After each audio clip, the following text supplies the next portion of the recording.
ওয়ালাইকুম রহমতুল্লাহি ওয়া বারাকাতুহু। এটা হচ্ছে মদিনা মক্কার রেল স্টেশন।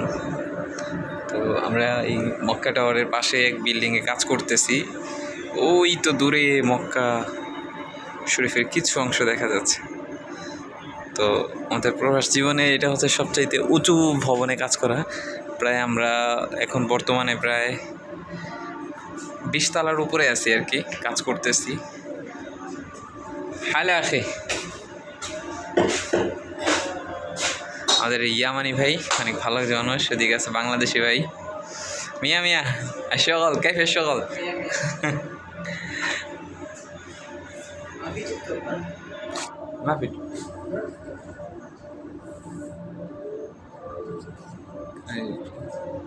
আমার সামনে আপনারা হেরাম শরীফ দেখা যাচ্ছে। এই যে টাওয়ারটা দেখা যাচ্ছে এটা হচ্ছে হেরাম শরীফ। তো মাশাআল্লাহ, আল্লাহ তাআলা মক্কায় থাকার তৌফিক দিয়েছেন। তো দূর থেকে হেরাম শরীফের এই টাওয়ারটা এরকম দেখা যায় আর কি। আমি যেখানে আছি এখান থেকে দেখে মনে হচ্ছে কতটা কাছে, কিন্তু এটা 10 কিলোমিটার দূরে। এটা প্রায় 10 কিলোমিটার দূরে, কিন্তু দেখে মনে হচ্ছে এই জায়গায় হেঁটে যেতে 5 মিনিট লাগবে, কিন্তু এটা 10 কিলোমিটার দূরে।